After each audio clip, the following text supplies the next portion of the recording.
Attention passionate San Francisco 49ers fans. Latest news, something big is happening in the NFC West and it could change the game. We're talking about a direct impact on San Francisco 49ers' path to another Super Bowl run, a power shift that could leave a division rival stumbling for years. We're bringing this to you firsthand. But before that, if you're a true San Francisco 49ers fan, subscribe to the channel to strengthen this passion even more. Show that you're also part of this family. Let's help each other reach 1,000 subscribers. Share with your FRINDS and San Francisco 49ers fans. Let's get to the news. There's a buzz swirling around the NFC West right now, and it's not just typical off-season chatter. Rumors are swirling that the Chicago Bears, fresh off a tough 5-12 season and still feeling the sting of their rebuild, might be willing to part ways with one of their top defensive pieces. That piece being none other than Jaylon Johnson, the shutdown cornerback who's been making waves across the league. Now, hold on, because this isn't just any rumor. It's an indication that the 49ers might be on the verge of making a move that could dramatically shift the balance of power in the division, and honestly, in the NFC as a whole.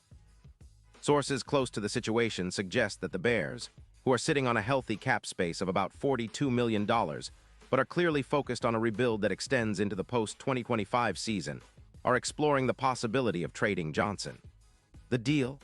Word is, they're looking at a third-round pick in the 2026 draft in exchange for Johnson, a move that could be a steal for San Francisco if it comes to fruition. This isn't just about acquiring a talented corner. It's about transforming a secondary that's been a bit of a question mark into a true no-fly zone. And make no mistake, adding Johnson would be a game-changer for the 49ers defense, especially considering how much they're aiming to elevate their coverage in the upcoming season. Now, why would the Bears consider trading Johnson? Well, there are a few factors at play. Firstly, Chicago is prioritizing flexibility for future extensions, especially with players like Williams, whose numbers 0, 10 EPA pass and a turnover-worthy play rate of 4. 8% show they're building around a core that's still taking shape. The Bears have also been cautious about their cornerback rankings, which ranked 19th overall with a PFF grade of 75.6 and allowing 7.4 yards per pass. That's not bad, but it's not elite either. They've got some talented players, but they're betting heavily on their draft capital to shore up their trenches and develop a more sustainable defense. In contrast, the 49ers are looking at this potential acquisition as a way to solidify their secondary and take their defense to a whole new level. With players like Ward, who's been a top-tier corner with an 89. One PFF grade, pairing Johnson would create an elite duo that could lock down even the most explosive offenses in the league. Imagine a backfield where Johnson's aggressive, lockdown style complements Ward's experience. This duo could raise the entire secondary's level. And let's not forget, the 49ers have a cap situation that's more than manageable, with about $37 million in room, allowing them to make extensions and keep their key players happy. But what about Johnson himself? The guy is a true shutdown corner. In 2025, he put together a season that just screams top-tier performance. 7 interceptions, 178 yards returned, and a staggering 88.4 PFF grade. He's a top 5 corner in the league, allowing just 43% completion when targeted, with 20 passes defended and 28 forced incompletions. His run support is solid too, with a grade of 87, 2 and 62 tackles. Plus, he's relatively healthy, 0 missed games in 2025 after a minor ankle tweak in Week 3 that he quickly shook off. His career stats are impressive. 16 interceptions, a consistent PFF grade hovering around 87. 5 and over 240 tackles. He's a versatile, aggressive defender who can shut down the best receivers, making him a perfect fit for a team looking to dominate in coverage and create turnovers. And that's where it gets even more interesting. The impact on the 49ers' defense could be seismic. Adding Johnson to the mix alongside Ward would turn the secondary into a true fortress, especially against top-tier receivers. Think about it, his ability to neutralize elite WRs like DK Metcalf, limiting them to 8. 3 yards per target and forcing contested catches at a rate of 62% would make life a nightmare for offenses trying to attack Levi's Stadium. That kind of shutdown coverage would allow the 49ers to get more aggressive up front, pressuring quarterbacks and creating turnovers that change games. It's a formula that's worked well for other top defenses in the league, and Johnson's addition could push San Francisco from a good secondary to one of the best in recent memory. But why would the Bears be eager to make this move? Well, the rebuild is a big part of it. Chicago has invested heavily in their defense, with players like Sweat, who's pending an extension that could hit $26 million, and the focus on developing their offensive line through the draft.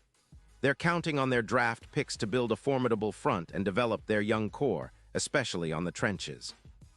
The Bears are also cautious about Johnson's fit in zone-heavy schemes, which they ran extensively in 2025, where his coverage grade dropped by about 8% in man-heavy situations. They see his strengths in press coverage, but are wary of over-relying on zone concepts that might not maximize his talents long-term. From the 49ers' perspective, though, this move makes perfect sense. They're already a team that heavily emphasizes man coverage, and adding Johnson would reinforce their identity as a matchup nightmare. His ability to shadow receivers, combined with Ward's experience, would allow San Francisco to be more aggressive, pressuring offenses into mistakes and limiting big plays. His history of forcing turnovers, 28 forced incompletions in 2025, and a projected increase in interceptions, would complement their aggressive pass rush led by Nick Bosa, who's recovering from an ACL injury but remains a key part of their front. The potential cap savings of around $24 million from trading Johnson would give the 49ers even more flexibility to extend players like Greenlaw and keep their defense intact. Now let's talk about the broader implications. If this trade happens, it could send shockwaves through the league. The 49ers' odds of winning the Super Bowl would skyrocket, with Vegas placing their championship odds at plus 300, up from plus 1,200 before. That's a huge jump and reflects how much Johnson's addition would boost their defense's overall efficiency. Their projected improvements on third down defense, which was a weak point last season, could see a significant boost, up to 15% better, according to some models. The defense would become a true fortress, making Levi's Stadium a nightmare for opponents looking to pass. And for the fans, this isn't just about one player or a single game.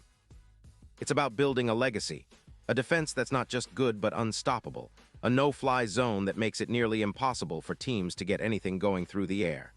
It's about creating a postseason identity rooted in aggressive coverage, forced turnovers, and relentless pressure. Johnson's proven track record, especially in big moments, makes him a perfect fit for the 49ers' ambitions of another deep playoff run. His presence would also serve as a strong message to the rest of the league. San Francisco is serious about being the best, and they're willing to make bold moves to get there. Of course, there's always risk in trading a player of Johnson's caliber, especially one as young and talented as he is. But the potential reward, transforming the secondary into a league-leading unit, could be the defining move that pushes the 49ers over the top. When you combine Johnson's elite coverage skills with the 49ers' already formidable front seven, you get a defense that's not just good. You get a defense that's feared, a defense that's relentless, and a defense that could carry San Francisco all the way to another Super Bowl. Now I want to hear from you, 49ers fans. What's your take on this potential blockbuster? Do you think the 49ers should pull the trigger and go all in on Johnson? Or do you see the risks outweighing the benefits? Drop your thoughts in the comments below. Your opinion matters a lot to us and to the team. And don't forget, I'll be back soon with more updates and analysis, so stay tuned for all the latest San Francisco 49ers news. We're in exciting times, and this could be a move that defines the franchise's future for years to come. Keep that passion alive, and let's get ready for the next chapter in 49ers history.